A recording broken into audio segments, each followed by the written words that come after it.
ये कहानी 3 दोस्तों की है जिनका नाम विक्रम, सुनील और जॉन होता है, जो बंबई शहर में नौकरी करने के लिए आते हैं। तीनों बचपन के दोस्त कुछ कर दिखाने का सपना लिए इस भीड़ भाड़ वाली जगह में अपना मुकाम पाने के लिए दर दर भटकते हैं। उन्हें कोई भी रास्ता नजर नहीं आता। अपने छोटे से गांव में रहकर कॉलेज की पढ़ाई करने वाले सुनील और विक्रम ने कभी सोचा भी नहीं था कि सफलता पाने के लिए इतना दर्द झेलना पड़ता है। वहीं जॉन अपने पापा के बिजनेस में पहले से ही संघर्ष कर चुका था, जिस वजह से उसे इन सब चीजों की आदत सी हो गई थी। जॉन अच्छे से जानता था कि सफलता इतनी आसानी से नहीं मिलेगी, क्योंकि उसने अपने पापा को दिन रात मेहनत करते हुए देखा था। तभी तीनों को सुबह से भटकते भटकते शाम हो जाती है, लेकिन न कोई नौकरी और नहीं कोई रहने का ठिकाना उनके हाथ लगता। तीनों मायूस होकर एक छोटे से होटल में खाना खाते हैं। दरअसल उनके पास कोई खास पैसे भी नहीं होते। वह तो सिर्फ अपनी 1-2 दिन की व्यवस्था बनाकर निकले थे। उन्हें लगा था कि आते ही उनके साथ कोई चमत्कार होगा और उनको नौकरी मिल जाएगी। तीनों एक बिल्डिंग के पास पहुंच जाते हैं। कुछ देर बाद सभी बिल्डिंग के गेट के पास बैठ जाते हैं। 1-2 घंटा बैठे हुए गुजर जाते हैं। तभी बिल्डिंग के चौकीदार की नजर उन पर पड़ती है और वह जोर की आवाज में उन्हें डांटते हुए कहता है, कौन हो तुम लोग, यहाँ क्यों बैठे हो? तीनों अजनबी शहर में किसी को पहचानते नहीं और नहीं उनका कोई ठिकाना है। तीनों अपनी जगह पर जल्दी खड़े हो जाते हैं और अपनी बात चौकीदार को बताते हैं। चौकीदार को तीनों की हालत देखकर उन पर तरस आता है। उसे एहसास होता है कि कुछ सालों पहले ऐसे ही वह काम मांगने आया था। तब किसी ने उसे सहारा दिया था और आज कम से कम वह इतने बड़े शहर में छोटे से काम के साथ जीवन यापन कर पा रहा है।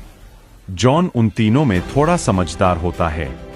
वह चौकीदार से कहीं रहने के जुगाड़ की बात कहता है, क्योंकि उसे पता है कि अभी उनकी हालत किराया देने की नहीं है, तो उन्हें कोई किराया से कमरा क्यों देगा। तभी चौकीदार अपने एक दोस्त से फोन पर बात करता है, जो वहीं से कुछ ही दूर बंगला नंबर 17 में साफ सफाई का काम करता है। चौकीदार अपने दोस्त को सारी बात बताता है।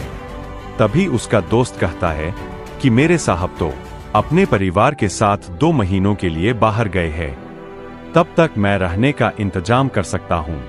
यह बात सुनकर तीनों दोस्त बहुत खुश हो जाते हैं और वह जल्दी से चौकीदार से कहते हैं कि आप हमें बता दीजिए हम उनके पास कैसे पहुंच सकते हैं। चौकीदार कहता है कि वह बंगला थोड़ा दूर है। रात को वहां कोई टैक्सी ऑटो भी नहीं मिलेगा। आज तुम लोग यही सो जाओ, कल सुबह हम साथ चलेंगे। तीनों उसकी बात मान जाते हैं।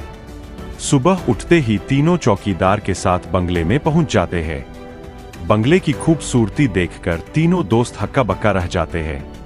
उन्हें यकीन ही नहीं होता कि उन्हें इतने अच्छे बंगले में रहने का मौका मिलेगा। बंगले का नौकर तीनों दोस्तों को गेस्ट रूम में ले जाता है। तीनों दोस्त रूम में पहुंचकर राहत की सांस लेते हैं। जल्दी से तीनों नहाकर तैयार हो जाते हैं और काम की तलाश में निकल जाते हैं। अब रहने का तो ठिकाना लग चुका था। तलाश थी केवल अच्छे काम की, जिससे उनका गुजारा चल सके, लेकिन आज भी उनके साथ वही होता है। सुबह से शाम हो जाती है, लेकिन तीनों हताश होकर वापस अपने स्थान आ जाते हैं। नौकर तीनों के लिए खाने का इंतजाम करके रखता है, जिससे उन्हें बहुत ही राहत मिलती है। आज तीनों दोस्तों के लिए बंगले की पहली रात होती है। रात को 12 बजते ही अचानक विक्रम की नींद खुल जाती है और वह अपने आप को बंगले के तहखाने में पाता है, जहां पुराना सामान इकट्ठा करके रखा हुआ था। उसे समझ में नहीं आता कि वह यहां कैसे पहुंचा। तभी वह घबराहट में अपने दोस्तों को आवाज लगाता है, लेकिन किसी को कुछ सुनाई नहीं देता।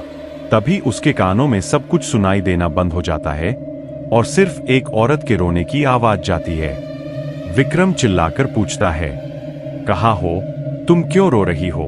अगले ही पल विक्रम अपने बिस्तर में होता है। वह डर के कारण पसीने से लथपथ हो जाता है।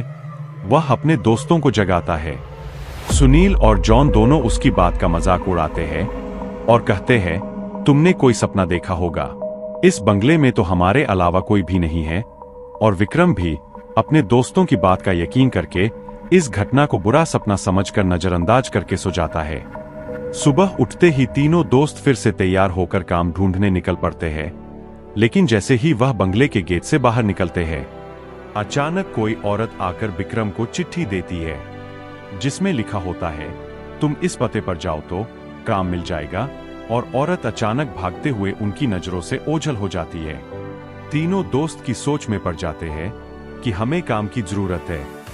यह इस औरत को कैसे पता, लेकिन तीनों को काम की बहुत जरूरत होती है। उन्हें लगता है कि भगवान ने उनकी मदद करने के लिए किसी को भेजा होगा और तीनों उसी दिशा में आगे निकल जाते हैं, जहां का पता उस कागज में लिखा होता है। यहां पहुंचते ही उन्हें एक बहुत ही बड़ी बिल्डिंग दिखाई देती है। दरअसल यह बहुत बड़ी कंपनी होती है और तीनों कंपनी के गेट पर पहुंचते हैं और वहां के सिक्योरिटी गार्ड को चिट्ठी दिखाते हैं। सिक्योरिटी गार्ड चिट्ठी नियुक्ति विभाग के पास भेज देता है और जैसे ही प्रबंधक को वह चिट्ठी मिलती है तो उसमें उसके मालिक का हस्ताक्षर होता है। वह उन तीनों से पूछता है, आप हमारे मालिक को कैसे जानते हैं? तभी विक्रम जवाब देते हुए कहता है, मैं तुम्हारे बॉस का दोस्त हूं। अब प्रबंधक के पास इनको काम न देने के अलावा कोई विकल्प नहीं होता।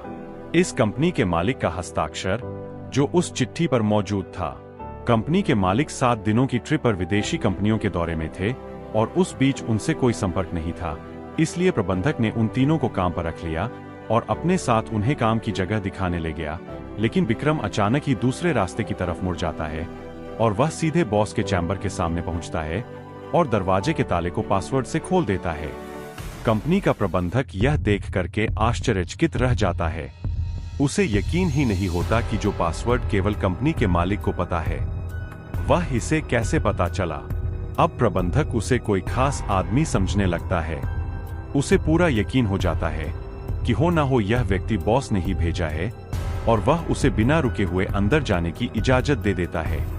जॉन और सुनील यह सब देखकर समझ नहीं पाते कि विक्रम को यह सब कैसे पता।